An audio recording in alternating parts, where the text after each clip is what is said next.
As the UN climate conference gets underway in Scotland, we are taking a look at the effect of travel on the planet. There's a growing interest in seeing places that are being dramatically altered already by global warming in what's being called last chance tourism. Even before the pandemic, Forbes said this was one of the top trends in travel, but it's also having its own impact on the environment. Ben Tracy traveled to Iceland, one of the many locations all around the world, seeing an increase in visitors. It's crazy. This country is beautiful. In this lagoon on the southern coast of Iceland, giant chunks of ice, once part of a massive glacier, gently float away into the North Atlantic Ocean. It's definitely sad, but it's very grateful to be able to, look at this stuff while I still can. We ran into Sharad Sivamani from New York. He brought his parents here to see this frozen beauty. We wanted to get a chance to look at it before, some of it melts away, but it's absolutely striking. In recent years, the trio has visited Patagonia and a desert in Bolivia. Both are threatened by climate change. Have you actually heard that phrase? Although Sharad hadn't heard the term last chance tourism. And it sounds like that's what you've been doing. That's the rationale, for sure. It's really kind of sad if you put it that way, but I guess that's what we're doing. Like, while we still can, while it's still here, go and take a look.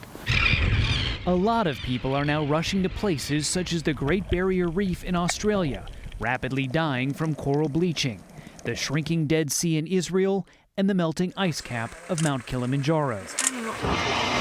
After a 92% increase in tourism on the Galapagos Islands off Ecuador, the United Nations now says tourism itself is one of the main threats to the island's habitat. It is a challenge that we need to fix. Iceland's Minister of the Environment says tourism in his country was booming before COVID, increasing nearly 40% in some years, topping 2 million annual visitors, which is more than 4 times the population of the entire country.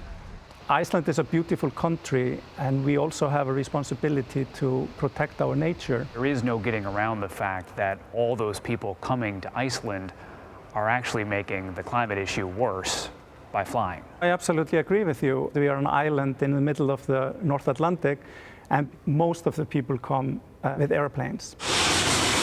Mile for mile, air travel is the most damaging form of transportation for the planet. Just one round-trip transatlantic flight emits twice as much planet-warming carbon dioxide emissions per person as driving the family car for an entire year. If people are coming here because they want to see something that is disappearing, it is our responsibility to tell people why and what they can do to prevent it. And we have a lot of opportunities to do so here in Iceland, especially with receding glaciers. The tourists must love this. Oh man, yeah, they are definitely amazed. The tourist boom turned Hawker Einarsson into a tour guide. He now spends his days out on the glaciers and inside these ice caves, which funnel all the water from the melting ice sheets out to sea. His business, Glacier Adventures, has replaced the old family farm. So this was a cow farm? Yeah, just 3 years ago, they used to milk up to 34 cows here every day, twice a day. Is this better than milking cows? It's different. We tell them a joke that now we milk tourists instead of cows. Do they get a kick out of that? Yeah, of course. But Hawker is serious about making sure that when tourists, like Alyssa Zimmerman from Chicago, come here, they get more than just a stunning selfie. You want to be able to kind of witness it with your own eyes instead of reading about it in a book or hearing about what was. Hawker says his job is to make visitors get a deeper appreciation for how quickly the scenery in those photos is now changing.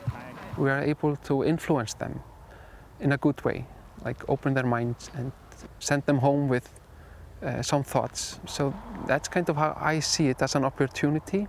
Turning a last chance into a first step in better understanding our changing planet. For CBS Mornings, Ben Tracy, Iceland.